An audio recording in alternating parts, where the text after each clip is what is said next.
Amados hermanos, nuevamente, buen día, gracia y paz. Vamos a disponernos, amados hermanos, a continuar adorando a nuestro buen Dios por medio de la exposición de su gloriosa palabra.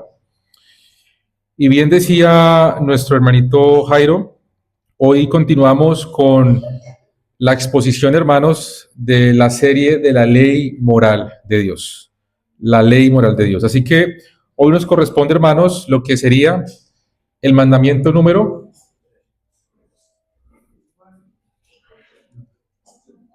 sexto, el sexto mandamiento.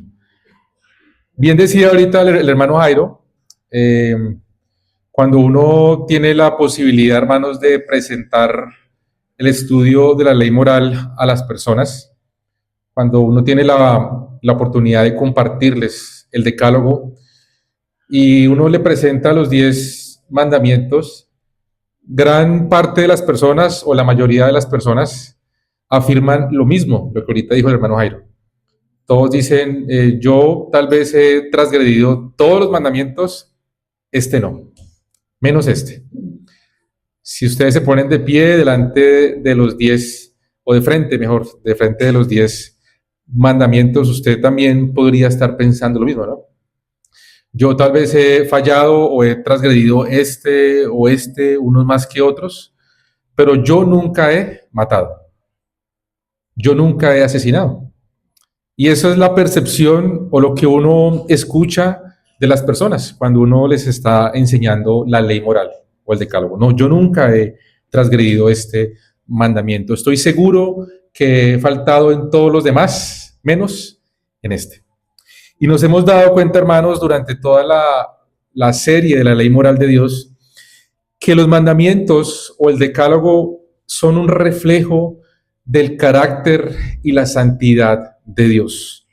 La ley moral, hermanos, resume el deber del hombre para con Dios, pero también, como veíamos, el deber del hombre para con su prójimo, para con su prójimo. De esa forma, hermanos, cada mandamiento es mucho más profundo y extenso de lo que ustedes pueden leer de manera explícita. Es mucho más amplio. El alcance, hermanos, es totalmente amplio. Por ejemplo, recordemos en el primer mandamiento, que es ¿cuál? No tendrás dioses ajenos delante de mí. Ahora, usted también podría decir, no, yo nunca he puesto dioses delante de Dios. Yo nunca he hecho como el pueblo de Israel, esos israelitas tan malos y perversos que levantaban imágenes de acera y que adoraban a estos dioses. Yo nunca he hecho eso. Yo no tengo imágenes, yo no tengo estatuas, yo no tengo ningún ídolo en mi casa. Pero resulta que usted y yo resultamos siendo más idólatras que los mismos papistas o romanistas. Porque, como bien decía Calvino, el corazón es una fábrica de ídolos. Y nuestro corazón está constantemente fabricando ídolos. Así que en este mandamiento, por ejemplo, hermanos, podríamos decir, no, yo nunca lo he hecho, pero cuando empezamos a adentrarnos y a ver el alcance de cada mandato, nos damos cuenta de que es mucho más de lo que podemos leer. Así que, amados hermanos, estamos ubicados allí en nuestro texto base, en Éxodo 20:13, y quiero que lo leamos nuevamente. Éxodo 20:13, hermanos, en nuestras Biblias o en nuestra versión dice, no matarás. En el Antiguo Pacto, hermanos, en el Antiguo Testamento, la palabra matar en forma verbal y en todas sus conjugaciones o formas verbales aparece más de 400 veces, hermanos, no más en el Antiguo Pacto. Y cada vez que se usa esta palabra matar en cualquiera de sus tiempos o conjugaciones, no siempre es la misma palabra en el hebreo. Hoy aprendimos una de las tantas palabras que el hermano Jairo ahorita nos dijo, que es ¿cómo? Lo tasja. Esta es una, hermanos, de las tantas palabras que en el Antiguo Pacto aparecen para lo que en nuestras Biblias en español se usa para matar, en imperativo, maten, muerto y todas las formas verbales en cómo aparece esta palabra. Y en cualquiera, hermanos, de estas formas, no siempre se usa la misma palabra en el hebreo. Aunque en nuestras Biblias está la palabra matar, el hebreo bíblico tiene varios verbos distintos para describir a lo que sería quitar la vida, dar muerte a alguien, matar, asesinar, y todas estas palabras que al final en nuestras Biblias terminan siendo matar. De hecho, hay aproximadamente 6 o 7 o 8 palabras en hebreo que nuestras Biblias suelen traducir simplemente en matar. Es decir, tenemos una extensa gama de palabras en el idioma hebreo, pero que en español terminan siendo matar. Quiero que veamos un par de ejemplos, obviamente no podemos verlos todas las palabras, pero quiero que veamos un par de palabras y son las palabras que son más recurrentes del Antiguo Pacto que se usan para matar. Vayamos a Génesis 4:8.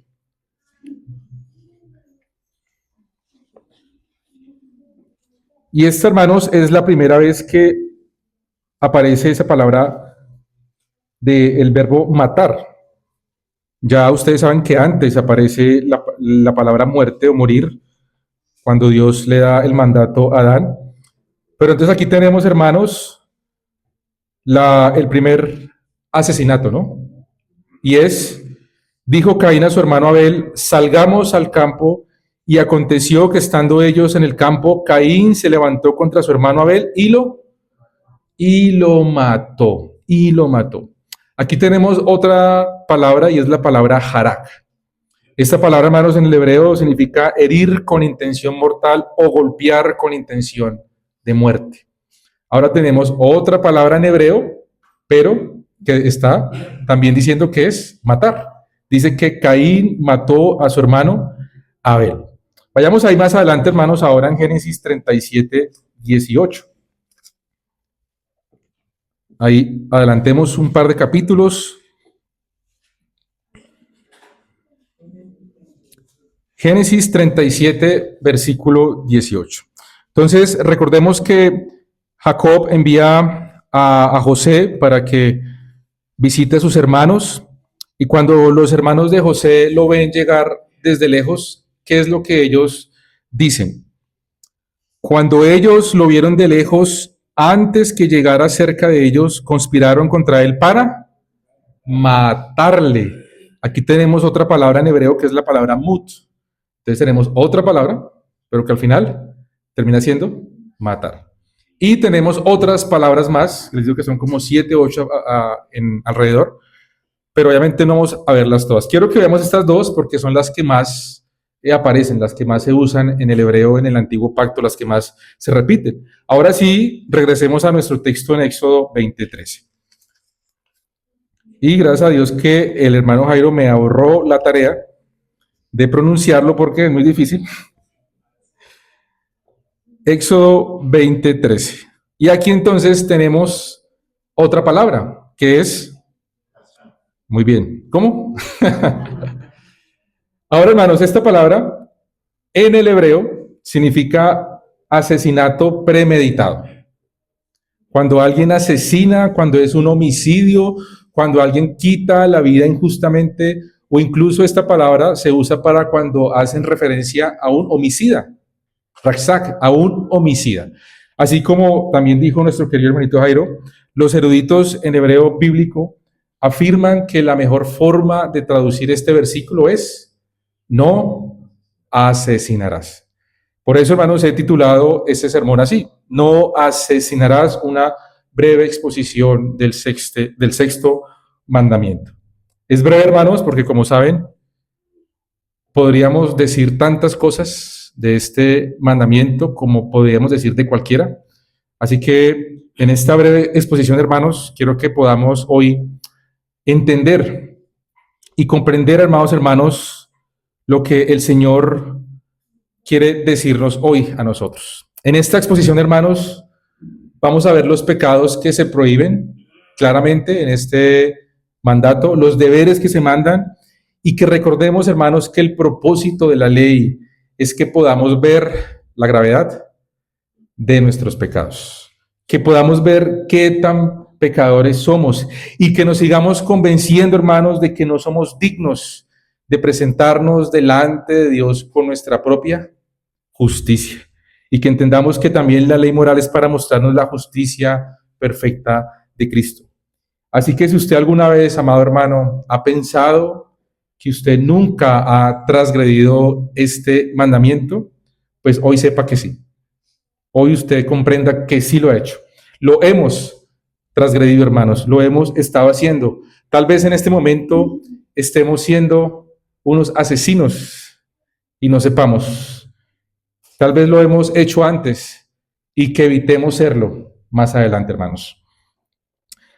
Así que, amados hermanos, quiero que recordemos que nuestro Dios es el Dios creador. Él es el Dios dador de la vida. Él es el Dios dueño de la vida. Él es el que ha concedido este don maravilloso de la vida. Creó al hombre para que, ¿qué? Para que viviera, pero debido al pecado entró la muerte al mundo. Y por eso hoy nosotros ya no tenemos este privilegio que fue concedido allí en el Edén a Adán para que él viviera. Así que, hermanos, quiero que en primer lugar veamos lo que se ve explícitamente en el mandamiento. Esto va a ser muy breve porque es algo que es obvio cuando nosotros nos ponemos de frente de este mandato y decimos no matarás. Hay muchas cosas que son obvias, ¿no? Que nosotros decimos, no, pues lo obvio es que no matemos. Pero quiero que de manera inicial veamos algunas de las cosas que son obvias, pero que tal vez para muchos no pueden ser tan obvias.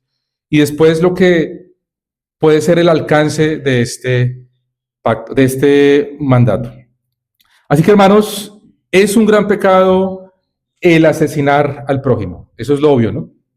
Es un gran pecado asesinar al prójimo. Aquellos que con sus propias manos matan o cometen homicidio contra su prójimo. Es un gran pecado. Y es lo que podemos ver de manera explícita en este mandato. Es un pecado terrible, hermanos, también todos aquellos quienes cometen suicidio. Tal como Saúl, ¿recuerdan? Que se tiró y se lanzó a su propia espada y se mató a sí mismo. Que alguien se mate a sí mismo, hermanos, y ensucie sus manos con su propia sangre es una manera atroz y antinatural de asesinar. Un autor dice, hermanos, con respecto a los suicidas, son peores que las bestias irracionales que se desgarran y destripan entre sí, pero no se destruyen a sí mismas.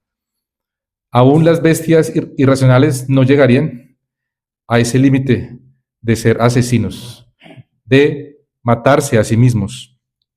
También transgreden, hermanos, este mandamiento quienes con sus bocas o sus palabras ordenan un asesinato. ¿Recuerdan también a David? Cuando envió una nota con su comandante Joab, a su comandante Joab, y la envió con el mismo Urías, ¿para que qué? Para que lo pusiera al frente de la batalla y lo abandonara. ¿Es esto una forma de asesinato? También es vida, hermanos, ser partícipes de estas formas, aún con nuestras palabras, con nuestros escritos. El ser humano también, hermanos, aunque es considerado por la ley colombiana, por ejemplo, cuando pensamos en el hombre, ¿cuándo es considerado un ser humano? Según la ley de Colombia. Desde que respira, ¿no? Pero según la palabra, ¿cuándo un hombre es ser humano? Desde la concepción. Así que podemos decir que el ser humano es persona desde su concepción y todos aquellos que cometen aborto es otro tipo de asesinato vil y miserable. La ley colombiana nos va a decir, no, tranquilos, porque hasta ahora es un feto, después de tantas semanas. Pero la Escritura nos dice, hermanos, que desde la concepción el hombre es ser humano.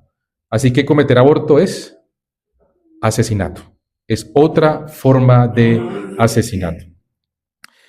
El consentir la muerte de otro, hermanos, recordemos tal como lo hizo Saulo con la muerte de Esteban. ¿Recuerdan allí en Hechos cuando dice, y cuando se derramaba la sangre de Esteban, tu testigo, yo también estaba presente y consentía? Pablo estuvo allí presente en la muerte de Esteban y consentió, así que también hizo partícipe de este asesinato. Y es otra forma, hermanos, de cómo podemos asesinar. O como Poncio Pilato, que al saber que Cristo era inocente, no impidió su muerte. Cuando saben que hay un inocente, estos hombres que están allí en la justicia y no impiden su muerte. Hermanos, todas estas formas directas e indirectas son maneras de participar en un homicidio. Y eso es asesinar. Y esto es lo obvio, ¿no? Es algo que nosotros todos comprendemos. Esto es lo que podemos ver claramente en lo que es claro en este mandamiento y que Dios aborrece. Dios aborrece a aquellos quienes derraman sangre inocente, aquellos quienes asesinan, aquellos que de forma premeditada asesinan a su prójimo, matan a su prójimo. Ahora, cuando el Señor dice en este mandamiento, hermanos, de no asesinarás, el Señor usa este verbo porque nos está diciendo que hay otras formas de muerte que son lícitas. Ahora usted estará pensando, pero ¿cómo? ¿Cómo así que hay algunas formas de muerte que son lícitas? ¿Por qué? ¿Acaso Dios no está prohibiendo todo tipo de muerte? Y al usar este verbo, hermanos, está diciendo es, lo que está condenando el Señor es esta muerte que es premeditada, que son homicidas, que están deseando derramar sangre inocente cuando es una muerte injusta. Ahora quiero que veamos lo que la Escritura en este mandamiento no prohíbe, es decir, que son muertes que son lícitas. Vayamos a Romanos 13:4, amados hermanos.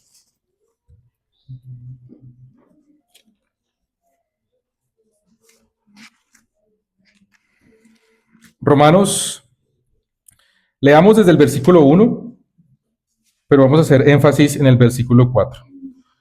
Sométase toda persona a las autoridades superiores, porque no hay autoridad sino de parte de Dios, y las que hay por Dios han sido establecidas, de modo que quien se opone a la autoridad, a lo establecido por Dios, resiste, y los que resisten acarrean condenación para sí mismos. Versículo 3.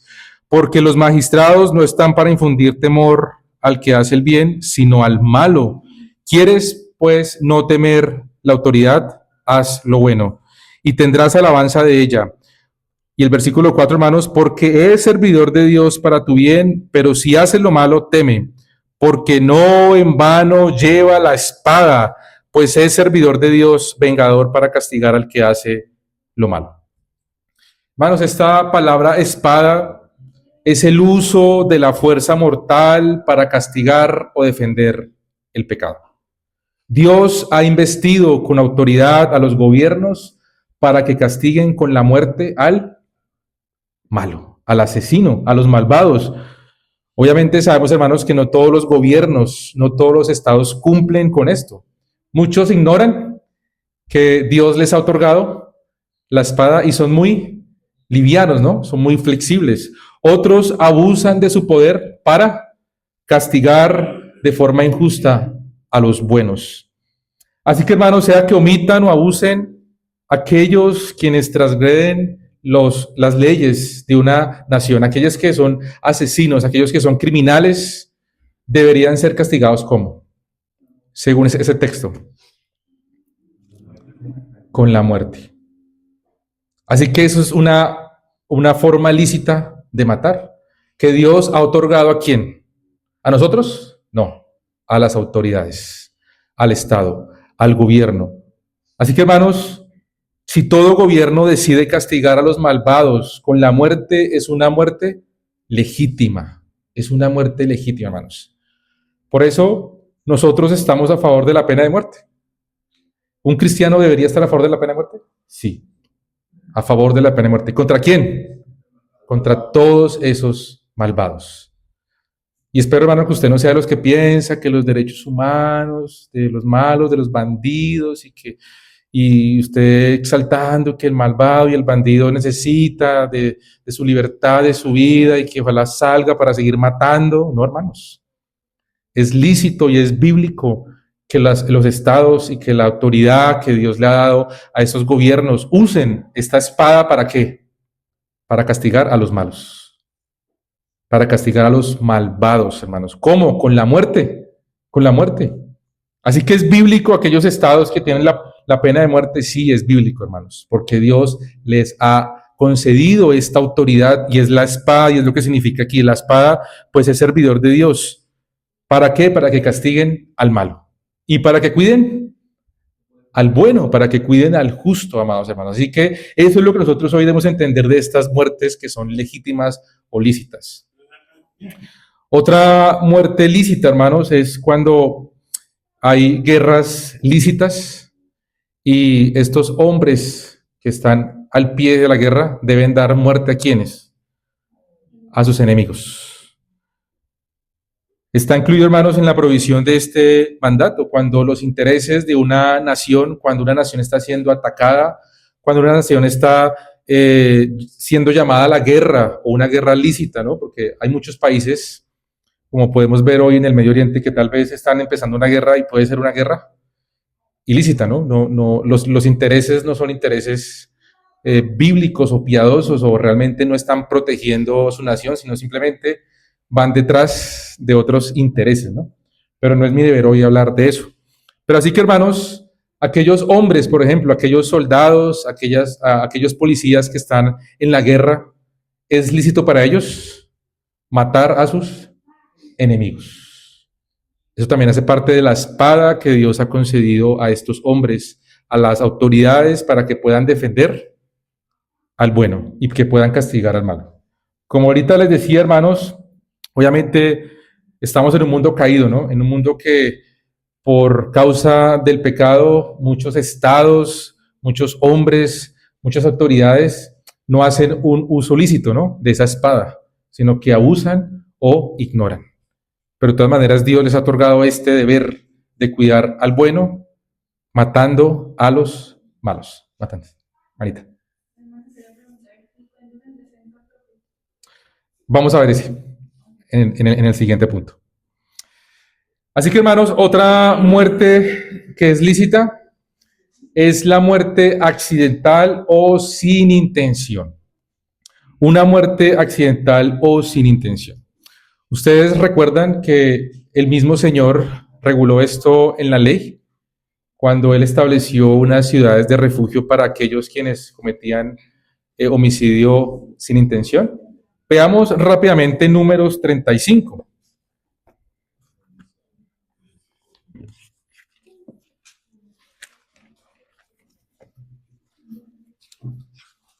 Números 35 y leamos los versículos 11 y 12. Números capítulo 35, versículos 11 y 12.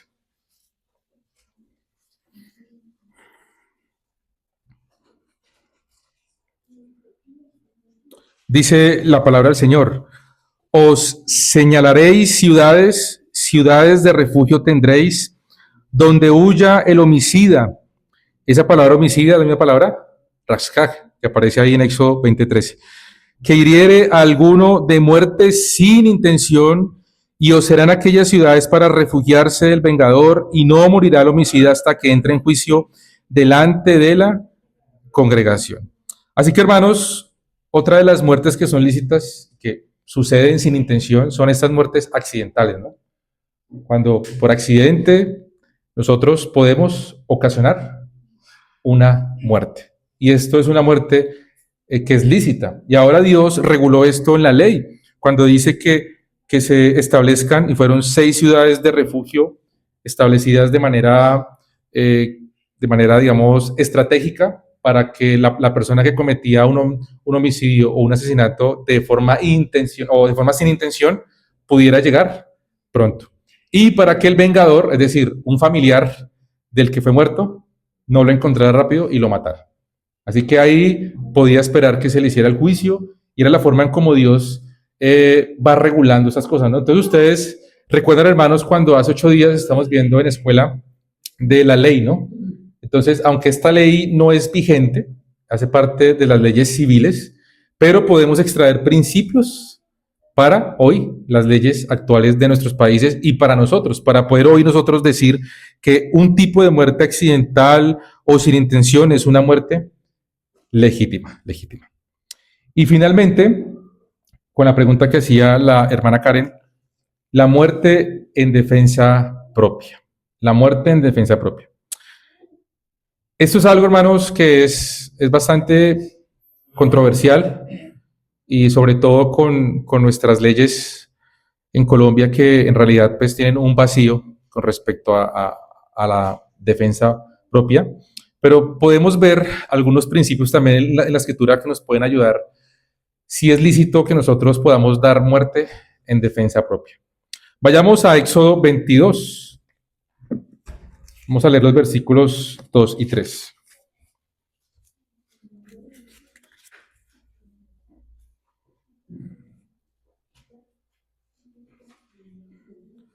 Éxodo 22, versículos 2 y 3. Dice la palabra del Señor: si el ladrón fuera hallado forzando una casa y fuere herido y muriere, el que lo hirió no será culpado de su muerte. Ahora leamos el versículo 3. Pero si fuere de día, el autor de la muerte será reo de homicidio. El ladrón hará completa restitución, si no tuviere con qué, será vendido por su hurto. Ahora, ¿por qué si el ladrón entra de noche, sí se le puede matar, y por qué si entra de día no? ¿Qué principio podemos entonces deducir de aquí? Entonces, hermanos, si hay un peligro real, la persona no es culpable, pero la fuerza debe ser proporcional a la amenaza. Y es lo mismo que hoy la jurisprudencia de nuestro país regula, ¿no? Dicen, si usted lo van a atracar con un cuchillo, pues responda con un cuchillo, prácticamente. Si usted lo están atacando con una pistola, usted puede responder con una pistola. Pero si ustedes lo están atacando con un cuchillo y responde con una pistola, ahí sería asesinato y sería culpable. Pero pues en realidad, hermanos, es muy difícil, ¿no? Entonces, hermanos, nosotros sí tenemos la legitimidad por parte de la palabra de defendernos y dar muerte, ¿no? Pero debe ser proporcional a lo que esté sucediendo, ¿no? Al daño. En defensa propia es justo, pero solo dentro de los límites razonables, ¿no? Es decir, si alguien me está golpeando, pues con puños, yo no debería responderle con una pistola, ¿no? Eso sería reo de juicio, sería culpable. Ahora, si alguien me está atacando con una pistola, ¿yo podría responder con una pistola? Sí, sería legítimo y dar muerte, ¿no? Ahora aquí entraríamos también, hermanos, en dependiendo las leyes de cada país, ¿no? Cuando son tan frágiles, cuando no están eso tan ordenado, entonces es obedecer a Dios antes que los hombres o obedecer a las leyes que Dios ha establecido. Pero si esas leyes van transgrediendo los principios de Dios, entonces ahí tenemos que empezar a revisar. Es obedecer a Dios antes que los hombres. Pero las leyes también han sido puestas por el Señor. ¿Para que qué? Para que nos sometamos, siempre y cuando esa ley no transgreda una ley divina, no transgreda una ley del Señor. Así que, hermanos, esas serían algunas de las muertes legítimas. Así que el Estado puede dar muerte a los malvados, podemos responder, hermanos, en defensa propia. Los que están en guerra, en una guerra lícita, pueden matar a su enemigo, y cuando hay muertes accidentales o sin intención. Así que, hermanos, esto sería lo que sería la forma explícita, lo que podemos ver en el mandamiento. Pero ahora quiero que sea el mismo Señor Jesucristo que nos explique el mandamiento. Vamos a ir a Mateo 5, 21 y 22.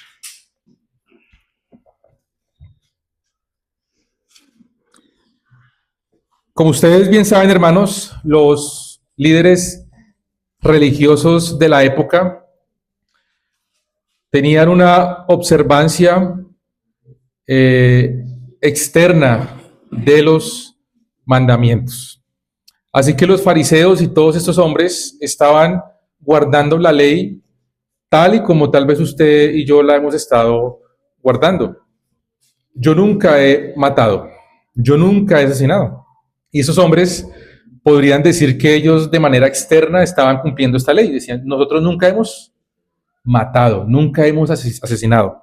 Ahora el Señor Jesucristo, como ha hecho y va a hacer con otros mandamientos, los va a exponer, los va a explicar, los va a ampliar, los va a profundizar. ¿Qué dice el versículo 21?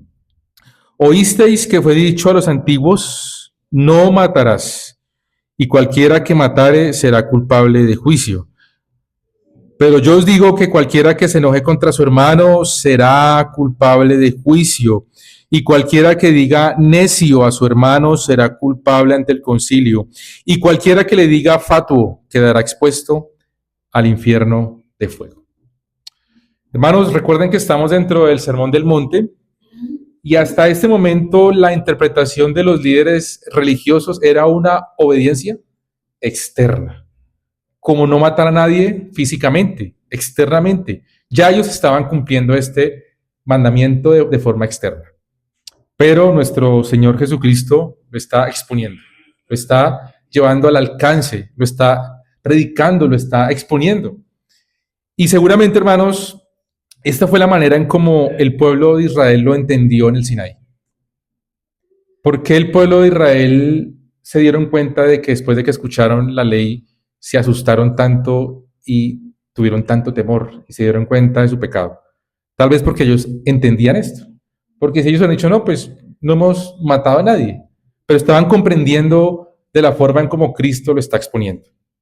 Hermanos, todos aquellos sentimientos que albergamos en el corazón contra otras personas, el odio que podamos tener hacia alguna persona, todo resentimiento y envidia que se halle dentro de nuestros corazones en contra de nuestro prójimo, esto nos hace culpables de homicidio. Esto nos hace culpables de juicio, es decir, somos culpables, hermanos, de asesinato. Si llamamos a nuestros hermanos necios o fatuos, o una mejor traducción sería inútil, idiota o estúpido, todo aquel que llama de esta manera a su prójimo será expuesto al lago de fuego, al infierno de fuego. Amado hermano o hermana, no puedes llamarte cristiano, no puedes llamarte cristiana, no puede ser que digas que eres creyente si tu corazón hay odio o ira en contra de alguien. Eres un asesino, eres un homicida si ofendes a tu hermano de alguna de estas formas. Todo tipo de murmuración, comentarios malintencionados, chismes, todo lo que digamos en contra de un hermano nos hace culpables de juicio. Es decir, que ya somos asesinos. Así que ¿cuántos hemos aquí asesinado? Todos. Todos. Aún si no dijéramos nada con nuestra boca, ya lo que hay en nuestro corazón en contra de alguien, ya nos hace asesinos. Y es lo que Cristo está explicando en el mandamiento. Así que usted se está dando cuenta que si usted pensó que alguna vez no había matado a alguien, sí lo hemos hecho. Tal vez lo estamos haciendo en este momento. ¿Qué hay en nuestro corazón en contra del prójimo? ¿Qué hay en nuestro corazón en contra del hermano? ¿Qué hay en nuestro corazón en contra de alguien? Y Dios, al prohibir el homicidio, hermanos, está diciendo que Él aborrece todo lo que lo origina. ¿Y qué es lo que origina los homicidios? Los celos, la envidia, el odio, el orgullo, la venganza, la avaricia. Todas estas formas, hermanos, es lo que Dios aborrece.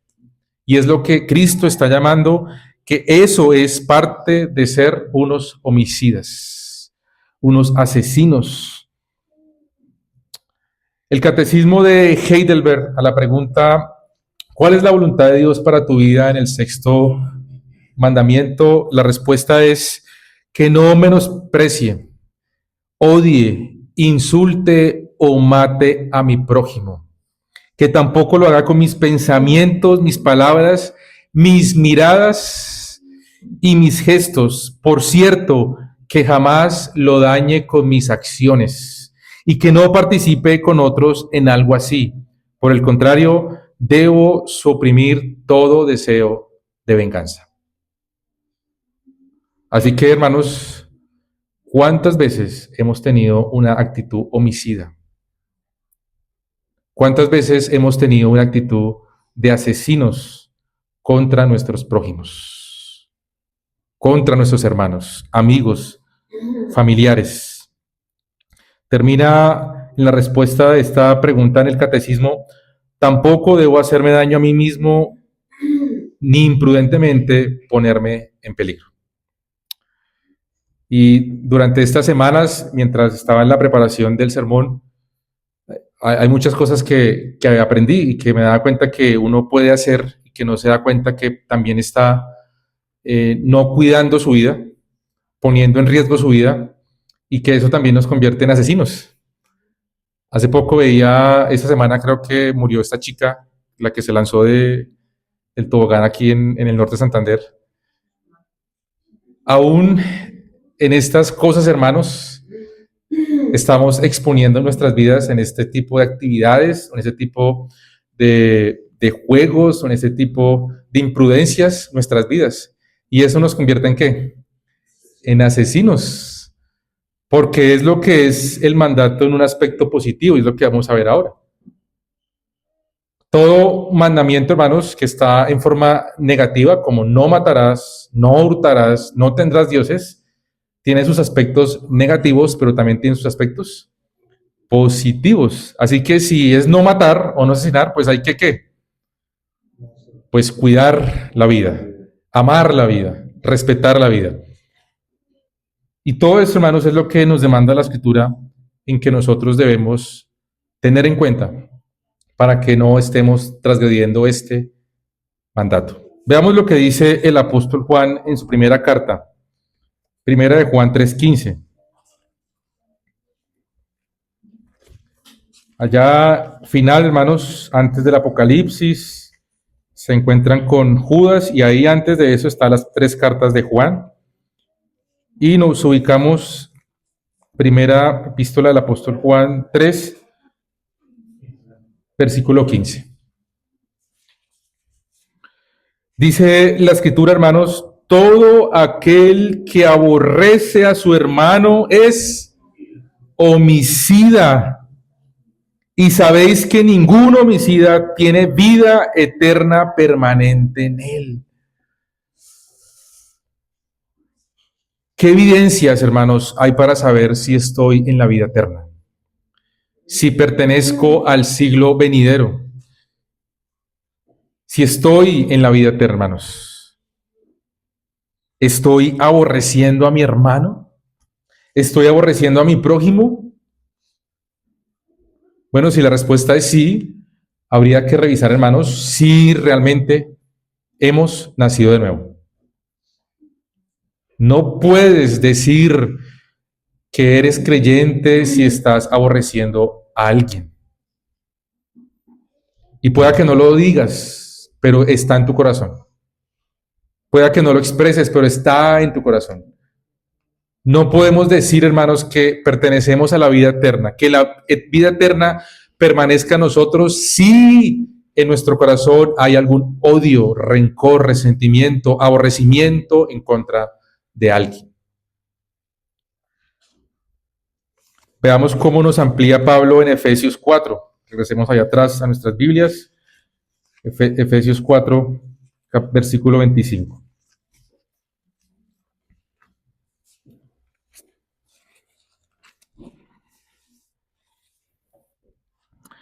Efesios 4:25, vamos a leer algunos versículos de ahí en adelante. Por lo cual, desechando la mentira, hablad verdad cada uno con su prójimo, porque somos miembros los unos de los otros. Airaos, pero no pequéis. No se ponga el sol sobre vuestro enojo, ni deis lugar al diablo. Veamos lo que dice el 28. El que hurtaba, no hurte más, sino trabaje, haciendo con sus manos lo que es bueno para que tenga que compartir con el que padece necesidad. Entonces, Pablo está diciendo, el que hurtaba no hurte más, pero no lo está dejando ahí. Es decir, no lo deje de hacer y ya. Ahora tiene que hacer algo más. Tiene que trabajar y eso que trabaje, compártalo con el que tiene necesidad. Así cuando vemos el mandamiento no hurtarás, no es que deje de robar. Ahora, si está dejando de robar, ¿qué es lo que nos demanda la Escritura? Bueno, no es quedarse en dejar de robar o dejar de matar. Hay algo más que hacer. Y son los aspectos positivos. Leamos el 29. Ninguna palabra corrompida salga de vuestra boca, sino la que sea buena para la necesaria edificación, a fin de dar gracia a los oyentes. Y no contristéis al Espíritu Santo de Dios, con el cual fuisteis sellados para el día de la redención. Quítense de vosotros toda amargura, enojo, ira, gritería y maledicencia y toda malicia.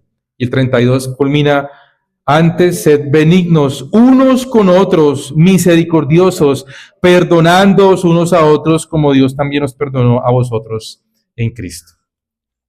Así que, hermanos, nosotros estamos en un punto en el que podemos creernos mucho más que Jesucristo, mucho más que Dios. ¿Han escuchado esa frase célebre que dice que te perdone Dios? Que te perdone Dios, porque yo no lo podré hacer. Que te perdone Dios porque yo no lo podré hacer. ¿Acaso somos nosotros más bondadosos y misericordiosos y generosos que Dios, que decir que Él puede perdonar y no nosotros? Antes sed benignos unos con otros, hermanos. Y esto empieza a ser lo que la Escritura nos demanda del aspecto positivo. Recordemos, amados hermanos, que el hombre fue creado a imagen y semejanza de Dios. Cuando vemos a un hombre, ¿qué estamos viendo, hermanos? La imagen y semejanza de Dios. Aunque obviamente ha sido transgredida y dañada por el pecado, pero sigue siendo imagen y semejanza de Dios. ¿Cómo debemos tratar a este semejante o imagen de Dios? ¿Cómo, hermanos? Y es lo que Cristo va a seguir hablando en Mateo 5. Regresemos allí a Mateo 5 y vamos a leer el versículo 23 en adelante.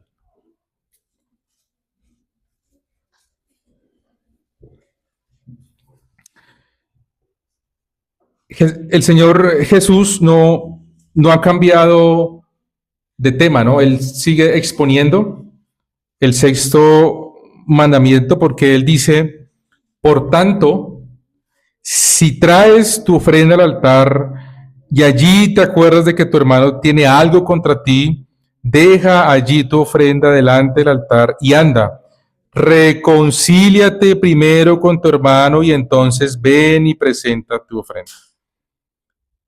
Recordemos, hermanos, que aquí todavía el pueblo de Israel estaba bajo toda la ley mosaica y las ofrendas que presentaban, pues eran las ofrendas que habían en la ley, ¿no? Las ofrendas voluntarias, las ofrendas por la expiación de los pecados, las ofrendas de agradecimiento a Dios. Así que, ¿cuál ofrenda podría estar hablando allí el Señor? No nos dice, pero podríamos imaginar cualquiera. Así que pensemos en una ofrenda como la ofrenda de los animales por expiación de los pecados. ¿Qué es lo que Cristo está diciendo? Si tú traes esa ofrenda para expiación de tus pecados, pero si tienes un conflicto con tu hermano, si tienes una situación con tu hermano, pues si presentas esa ofrenda, es como si no presentaras nada. Esa ofrenda por expiación de tus pecados, pues es nula. O si tú presentaras una ofrenda voluntaria o una ofrenda de agradecimiento a Dios por las bondades recibidas, pues igual está diciendo el Señor, deja esa ofrenda ahí y ve y reconcíliate con tu hermano y después trae esa ofrenda. ¿Qué es lo que está diciendo el Señor? Pues que esta ofrenda, antes de eso, o si la traes de esa manera, como estás con tu hermano, pues es una ofrenda que no tiene ninguna relevancia. No es significativa. Por eso debes ir y hacer el aspecto positivo de este mandamiento: reconciliarte con tu hermano, perdonar, amarse. Quiero que veamos más adelante, hermanos, en Mateo 22, 37, y nuestro Señor Jesucristo va a seguir exponiendo de cómo nosotros de manera positiva debemos responder no solamente a dejar de matar, a dejar de asesinar, sino que tenemos que hacer algo. Así como el que hurta debe dejar de hurtar, debe trabajar y ayudar al necesitado. ¿Qué dice el 37? Le preguntan al Señor: Maestro, ¿cuál es el gran mandamiento en la ley? Jesús le dijo: amarás al Señor tu Dios con todo tu corazón y con toda tu alma y con toda tu mente. Este es el primero y grande mandamiento. Y el segundo es semejante. Es semejante. Amarás a tu prójimo como a ti mismo. No es dejar de estar enojado. No es dejar de llamar a tu hermano necio, fatuo, imbécil, inútil, estúpido, sino amarle como a ti mismo, a tu prójimo. Y ahora, hermanos, tu prójimo más cercano, ¿cuál resulta siendo? Nuestros cónyuges, nuestros hijos, nuestros padres, con el que sueles enojarte más, al que sueles asesinar más, al que sueles aborrecer más. Esta persona con la que constantemente tenemos más contacto es a la que nosotros más solemos asesinar. Y claramente, hermanos, no son solamente estos prójimos tan cercanos, sino cada uno de nuestros prójimos. Cada una de las personas, vecinos, amigos, todo tipo de familiares, hermanos en la fe, hijos, padres, hermanos de sangre, son nuestros prójimos, hermanos. Y no debería haber ningún tipo de aborrecimiento en contra de ellos, porque eso sería homicidio. Esto es homicidio, hermanos. Ahora quiero que veamos otra parte de la escritura que nos puede ayudar a cómo podemos ir, hermanos, nosotros, ir dejando de ser asesinos y que podamos empezar a amar a nuestros prójimos. Y es en Romanos 12. El apóstol Pablo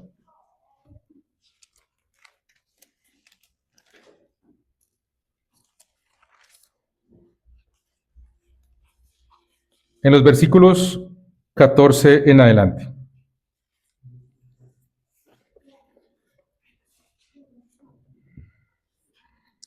Romanos 12 del 14 en adelante. ¿De qué manera va a seguir ampliando el apóstol Pablo este mandamiento? Bendecid a los que os persiguen, bendecid y no maldigáis, gozaos con los que se gozan, llorad con los que lloran, unánimes entre vosotros, no altivos, sino asociándoos con los humildes, no seáis sabios en vuestra propia opinión. Versículo 17, no paguéis a nadie mal por mal, procurad lo bueno delante de todos los hombres. Procurad lo bueno delante de todos los hombres. Ahora, lo que el apóstol Pablo está añadiendo a este mandamiento es que es prohibido ser indiferente aún con nuestros enemigos. Aún con nuestros enemigos. Bendecid a los que os persiguen. Bendecid a los que os maldicen. No paguéis a nadie mal por mal y procurad lo bueno delante de todos los hombres. Y el versículo 18 dice, si es posible, si está dentro de nuestras posibilidades, eso quiere decir que a veces habrán cosas que se saldrán de nuestras posibilidades. En cuanto dependa de vosotros, estad en paz con todos los hombres. Solamente con mi familia, solamente con mi esposa, solamente con mis vecinos, solamente con mi círculo, estad en paz con todos los hombres. Y el Señor Jesucristo dijo, oísteis que fue dicho, amarás a tu prójimo y aborrecerás a tu enemigo. Pero yo os digo, amad a vuestros enemigos. Bendecid a los que os maldicen, haced bien a los que os aborrecen y orad por los que os ultrajan y os persiguen. ¿Qué es lo que tenemos que hacer con nuestros enemigos? Amarles. Amarles, amados hermanos. De lo contrario, estaríamos siendo unos transgresores del sexto mandamiento, unos homicidas, unos asesinos. Y usted y yo, tal vez estamos allí hoy. Y usted y yo hemos estado allí muchas veces, transgrediendo este mandamiento, asesinando, odiando, teniendo ira, enojándonos en contra de nuestros prójimos, amigos, familiares. Si tú realmente eres cristiano, lo único que tú debes odiar es al pecado. Lo único que debes aborrecer es tu incredulidad. Debes sentir esta justa ira contra ti mismo por tantos homicidios injustos que has cometido. Y cuando dice el Señor y cuando dice Pablo, airaos, pero no pequéis, es esta justa ira la que usted y yo podemos sentir, airarnos en contra del pecado, airarnos en contra de la injusticia, airarnos en contra de la maldad. Pero nuestra ira resulta ser siempre contra el prójimo. Y eso es homicidio. Y si tú te acabas de dar cuenta que eres un transgresor en potencia, no hay nada que puedas hacer. Lo único que puedes hacer es ir a Cristo. No puedes hacer más, hermanos. Recordemos que Él perdonó a un aborrecedor, a un odiador como tú y como yo. Antes de Cristo, hermanos, ustedes y yo éramos unos odiadores en potencia de Dios. Hoy las personas que no están en Cristo odian a Dios, lo odian. Por más que digan, no, yo amo a Dios a mi manera. Por más que digan, no, yo creo en Dios a mi manera. Por más que digan, no, es que esa es mi forma de yo creer. Realmente lo están odiando. Porque los que le aman guardan los mandamientos. Si me amáis, guardad mis mandamientos. ¿Hay algo peor que aborrecer a nuestros hermanos? ¿Hay algo peor, hermanos, que aborrecer a nuestro prójimo? ¿Hay algo peor que aborrecer a nuestros enemigos? Y es aborrecer a Dios. Y es aborrecer a Dios. ¿De qué manera usted y yo nos hemos convertido en asesinos de almas, por ejemplo? Obviamente estoy siendo metafórico, ¿no? Porque las almas no pueden ser asesinadas. Pero ¿de qué manera usted y yo en este aborrecimiento hacia Dios nos hemos convertido en asesinos de almas? Cuando privamos a muchas personas de la felicidad eterna de la salvación.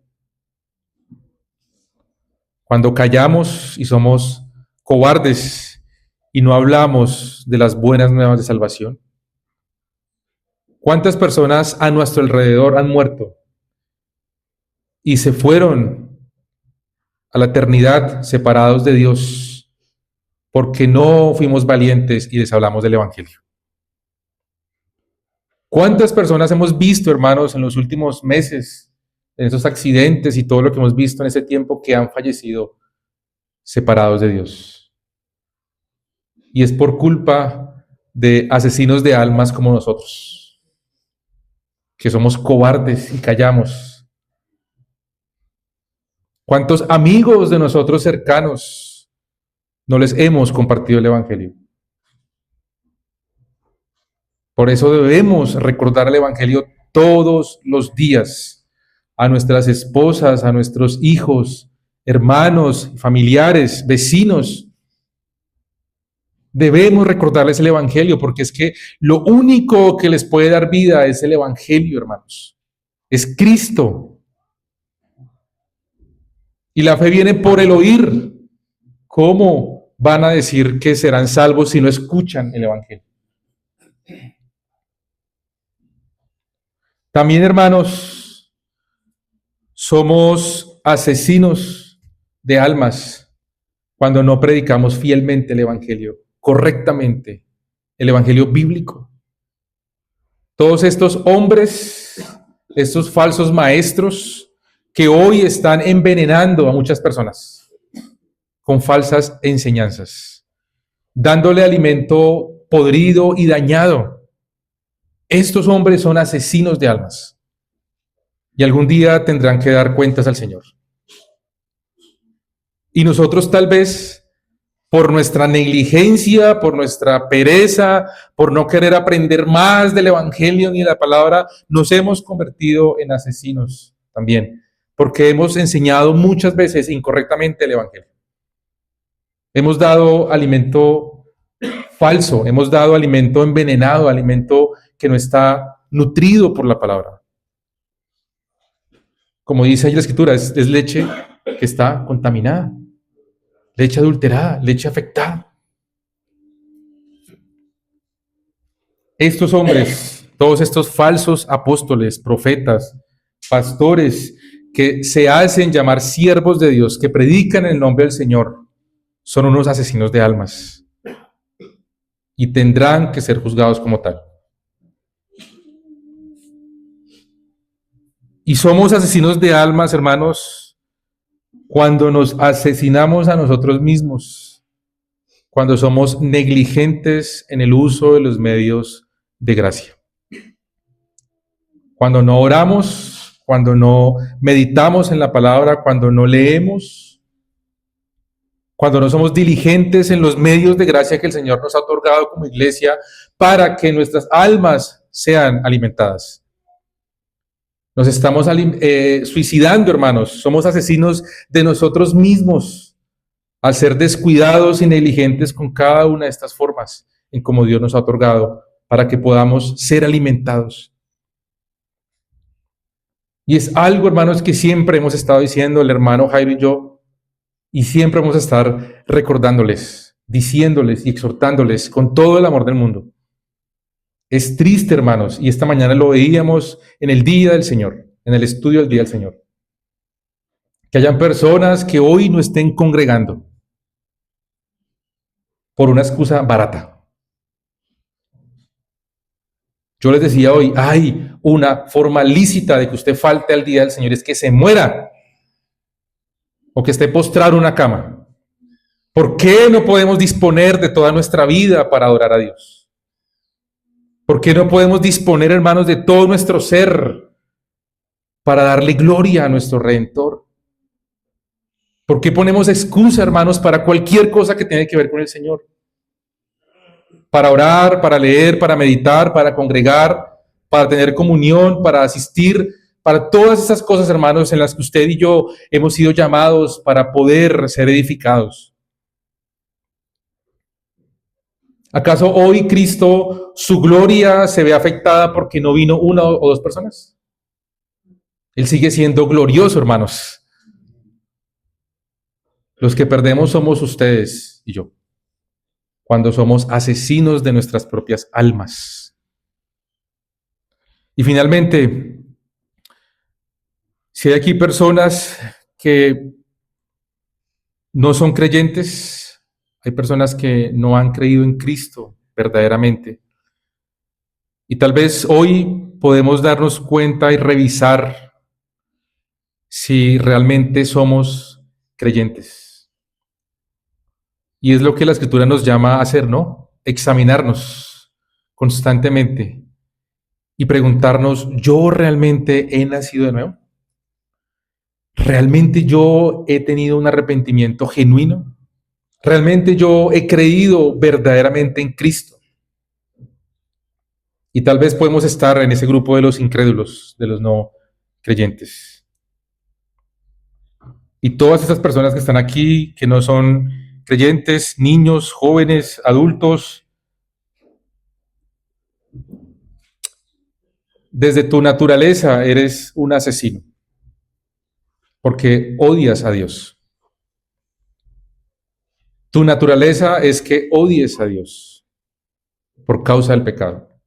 Eres un asesino. Y solo tienes que hacer dos cosas: creer en el Señor Jesucristo y tener arrepentimiento para con Dios. Son las dos cosas que Él nos demanda en la Escritura. Y algún día, hermanos, como sabemos, debemos comparecer ante el tribunal de Cristo. Y si no tenemos a alguien representándonos, a alguien justo, estaremos eternamente en el lago de fuego. Eternamente, hermanos. No por 1000 años, no por un siglo, no por algún tiempo, por la eternidad, amados hermanos. Así que nos ponemos de frente la ley moral de Dios y nos damos cuenta de que somos unos perversos, unos pecadores. No hay nada bueno en nosotros que podamos ofrecerle al Señor. Por eso tenemos que mirar a Jesucristo, aquel que cumplió toda la ley a la perfección, sin fallar en ninguna coma, ninguna tilde, nuestro Salvador. Ahí, hermanos, es que es importante y entendemos la ley moral porque nos damos cuenta de que no hay ningún mandamiento que usted y yo podamos cumplir a la perfección. Ninguno, hermanos. Ahora, la ley moral, hermanos, es el estándar de vida para el creyente y estamos llamados a obedecer. Estamos llamados a esforzarnos para cumplir toda la ley de Dios. La excusa es que como no la puedo cumplir, entonces pues no me esfuerzo en cumplir. Es un estándar de vida para el creyente. Y estamos llamados, amados hermanos, a cumplirla. Así que, hermanos, nos hemos dado cuenta que somos y seremos asesinos. Por eso tenemos a Cristo, para que nos rindamos a sus pies y que podamos dejar de practicar el pecado. Oremos.